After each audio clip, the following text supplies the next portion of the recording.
স্বাগত দীপ্ত সংবাদে আপনাদের সাথে আছে আমি তানিয়া আফরিন। শেখ হাসিনা সরকারের বিরুদ্ধে ছাত্র জনতার অভ্যুত্থানের পর সড়কে ট্রাফিক নিয়ন্ত্রণ সহ বিভিন্ন সামাজিক কাজ করছেন শিক্ষার্থীরা। খুলেছে দোকানপাট ও ব্যবসা প্রতিষ্ঠান। দিনাজপুরের পরিস্থিতি জানাবো এখন সহকর্মী সুলতান মাহমুদের কাছ থেকে। সুলতান, দিনাজপুরের জনজীবন কতটা স্বাভাবিক হয়েছে?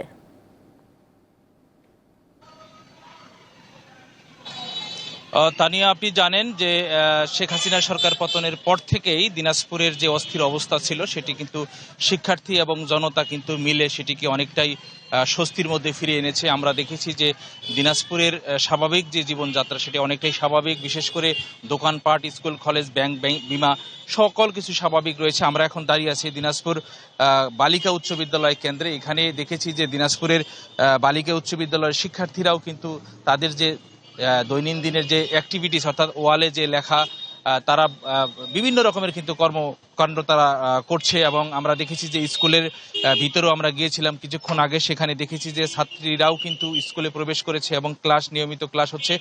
এই দিনাজপুরের এই বালিকা উচ্চ বিদ্যালয়ের যিনি প্রধান শিক্ষক রয়েছেন লাইলা হাসিনা বানু, তার সাথে আমরা কথা বলেছিলাম। তিনি বলেছেন যে আজকে গত সপ্তাহের তুলনায় আজকে কিন্তু শিক্ষার্থীর সংখ্যা অনেক বেশি, তারা নিয়মিত ক্লাস করছেন এবং এতে করে শিক্ষার্থীরাও কিন্তু বলেছে যে যেহেতু বেশ কয়েকদিন জনজীবন একটি অস্থিরতা ছিল, সেই অস্থিরতার মধ্যে আজকে স্কুল খুলে দেওয়ার কারণে তারা ক্লাসে আসছে এবং তাদের বন্ধু বান্ধবীদের সাথে দেখা হলো এবং সহপাঠীদের সাথে দেখা হওয়ার পরে তারা কিন্তু অনেকটাই উচ্ছ্বাস প্রকাশ করেছে।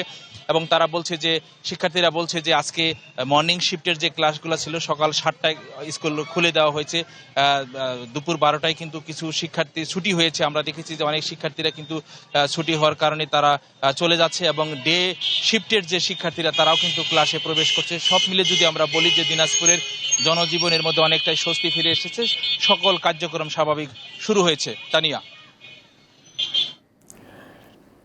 সুলতান, আমরা জানতে পেরেছিলাম যে আন্দোলনের সময় আপনি অনেকটাই কোণঠাসা অবস্থায় ছিলেন এবং থানাগুলোর কার্যক্রম এখন পর্যন্ত শুরু হয়েছে কিনা সেটিও আমাদের জানাবেন। তানিয়া, আমি আপনাকে একটু জানিয়ে রাখি, গতকালকে আমরা দিনাজপুরের সদর কোতোয়ালি থানায় গিয়েছিলাম এবং সেখানে দেখেছি যে পুলিশ সদস্যরা ইতিমধ্যেই তাদের কর্মস্থলে যোগদান করতে শুরু করেছে।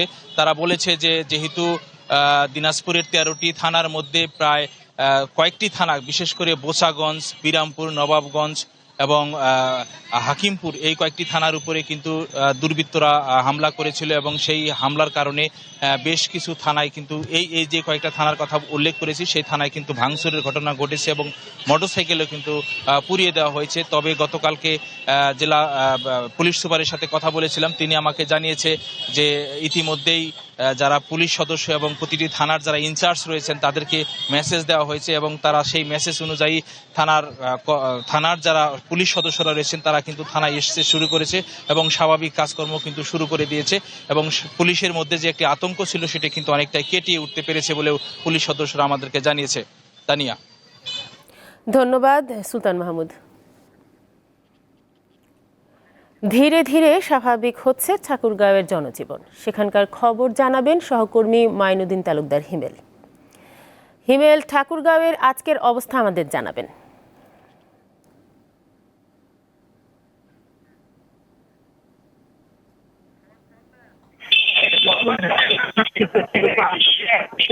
এখন ঠাকুরের পরিস্থিতি অনেকটা স্বাভাবিক। ঠাকুরার বাজারগুলোতে স্বাভাবিক পরিবেশ ফিরে এসেছে, ক্রেতারা বাজারগুলোতে আসছে এবং আগের চাইতে কিন্তু এখন বাজার ঘাটে তারা দ্রব্যমূল্যের দাম নিয়ে অনেকটাই স্বস্তি প্রকাশ করছে। কারণ ঠাকুরের বৈষম্যবিরোধী আন্দোলনের নেতৃত্ব দেওয়া ছাত্র সমাজ এখন বাজারগুলোতে তারা বাজারের দাম নিয়ে কাজ করছে।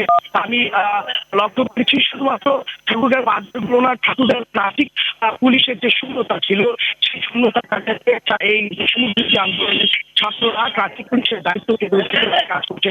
তবে আস্তে আস্তে ঠাকুরের পরিস্থিতি এখন স্বাভাবিক হতে শুরু করেছে। ঠাকুরগাঁয়ের 7টি থানার মধ্যে 6টি থানা এখন তাদের কার্যক্রম শুরু করেছে।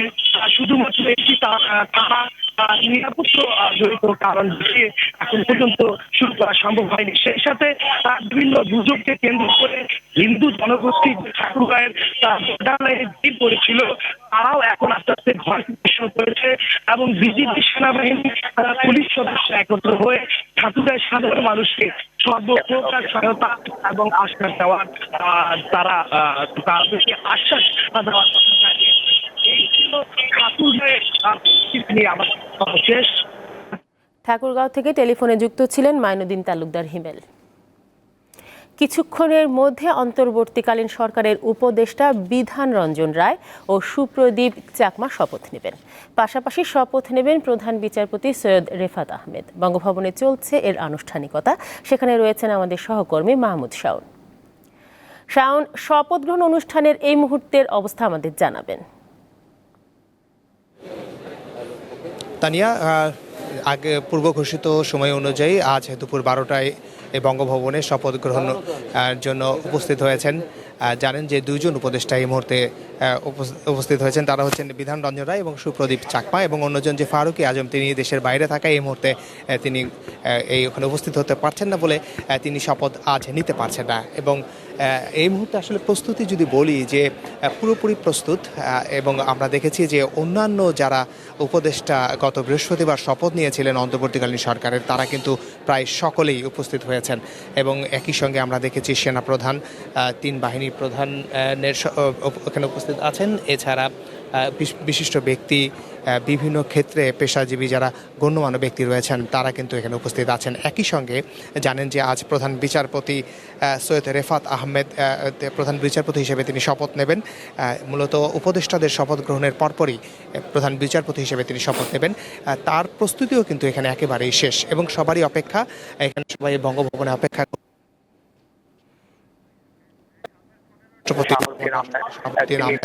তিনি এখানে সাথে এর পরপরই আসলে উপদেষ্টাদের 2জন উপদেষ্টা শপথ নেবেন। এবং এর মধ্য দিয়ে আপনি জানেন যে নতুন এই অন্তর্বর্তীকালীন সরকার গঠনের পরই কিন্তু যে কার্যক্রম শুরু হয়েছে, আমরা দেখেছি গত বৃহস্পতিবার পর থেকে কিন্তু উপদেষ্টারা তারা তাদের কার্যক্রম শুরু করেছেন। এবং আজ যদি বলি যে সাপ্তাহিক 2 দিন ছুটি ছিল, শুক্র শনি, এবং এরপর আজ রবিবার কিন্তু পুরোদমে যারা ব্যস্ত হয়ে পড়েছেন, তাদের প্রত্যেকেই এই মুহূর্তে এখন এই বঙ্গভবনে উপস্থিত রয়েছেন।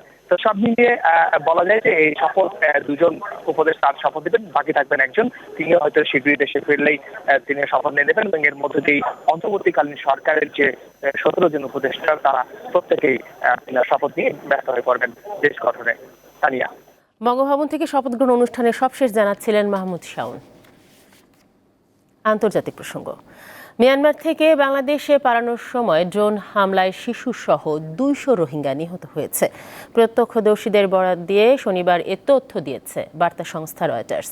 এতে বলা হয়েছে, সোমবার মিয়ানমারের উপকূলীয় শহর মংডুর কাছে এ ঘটনা ঘটেছে। নিহতরা মিয়ানমার থেকে পালিয়ে রোহিঙ্গারা বাংলাদেশে অনুপ্রবেশের জন্য সীমান্তে অবস্থান করছিলেন। হামলার জন্য মিয়ানমারের সশস্ত্র গোষ্ঠী আরাকান আর্মি ও দেশটির সেনাবাহিনী একে অপরকে দায়ী করছে। তবে হামলার দায় অস্বীকার করেছে আরাকান আর্মি।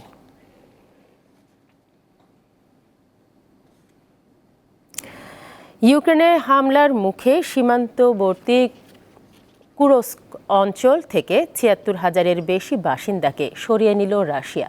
চলতি সপ্তাহে কুরস্ক অঞ্চলে হামলা করে ইউক্রেন। এরপর দেশটির একাধিক স্থানে হামলা চালায় সেনারা। এরই মধ্যে তারা রাশিয়ার অভ্যন্তরে 10 কিলোমিটার অগ্রসর হয়েছেন বলে খবর দিয়েছে আন্তর্জাতিক গণমাধ্যম।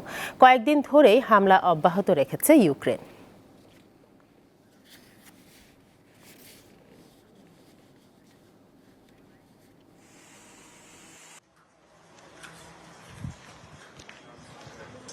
এই ছিল এখনকার মতো। পরবর্তী বিশেষ সংবাদ দুপুর 1টায় দেখার আমন্ত্রণ রইল। এতক্ষণ আমাদের সাথে থাকার জন্য ধন্যবাদ সবাইকে।